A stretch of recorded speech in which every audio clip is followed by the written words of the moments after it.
course, much was made of Nick Saban's campaigning for a college football playoff appearance. What are your thoughts, response to Nick Saban and his various bullet points of Alabama's claim? I can understand why he did it. I mean, he's one that's going to vouch for his team, despite the fact that Alabama did not look consistently strong all year, had some up and down moments. But when you look at Coach Saban, he is a player's coach, and he tries to be in the best interest of the players. At the same time, I still kind of did a double take on it because I'm like, is Coach Saban literally, begging, campaigning here in front of the committee? Not normally to see Saban do that, aside from the 2017 year. But like I said, although I should not be surprised by it, and I'm not, still a bit of a shock that he went that route, but still he is someone who fights to tooth and nail, for his players. What I found a little amusing, in particular, when he was talking to Fox Sports on that would have been on Saturday, of course, during one of their post-game shows or during the halftime, I think, of the Big Ten championship game, was that his number one point was, what would Vegas say? He didn't use the term Vegas, but he said we would be favorites in all these games.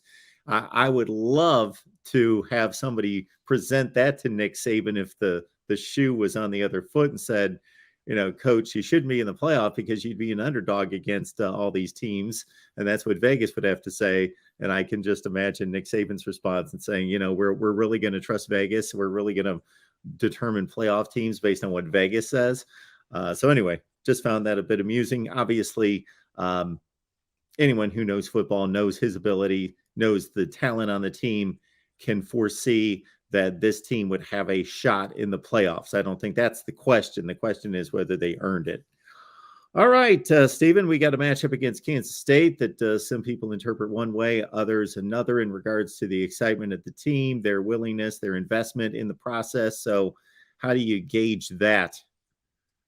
When you look at this Sugar Bowl, Mark, and to me, I think probably, not even probably, this is the best consolation prize for Alabama, just due to, despite all that's happened this season, the injuries with certain players, in particular Bryce Young, with the shoulder injury he had earlier in the season.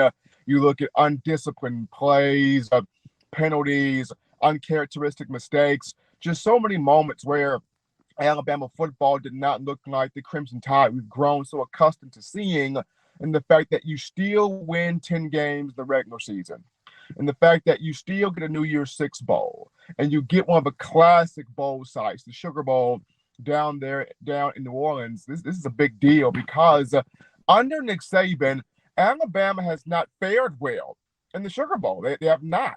They lost the 2009 matchup of the 2008 season to Utah.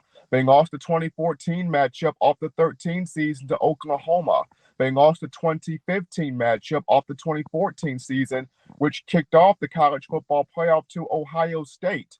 The only Sugar Bowl matchup that they've won in the Nick Saban era would be the 2017 Sugar Bowl matchup against Clemson prior to facing Georgia for the national championship. So this is an opportunity for Coach Saban to get his second Sugar Bowl win as Alabama's head football coach. So to me, this is a huge sort of consolation prize for Alabama, despite missing the playoff.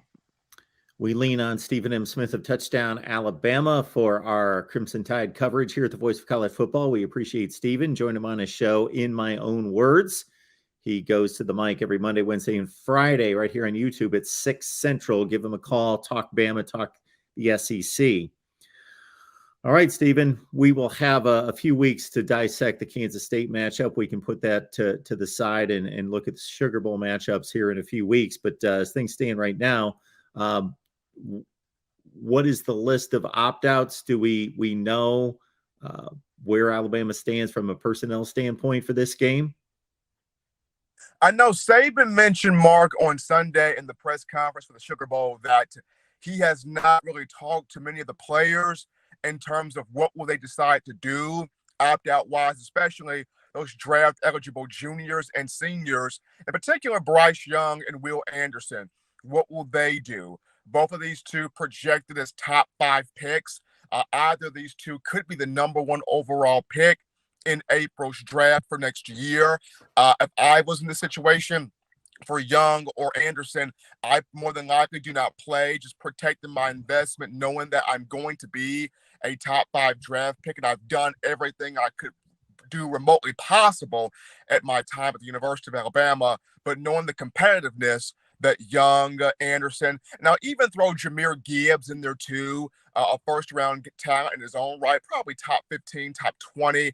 Those three would be the three that I could see opt out if they choose to, but that remains to be seen right now. Coach Saban has not unveiled who could be the guys opting out. What I've been told, the guys that know they're going to be concrete first rounders across the board, they may not, they more than likely will not play.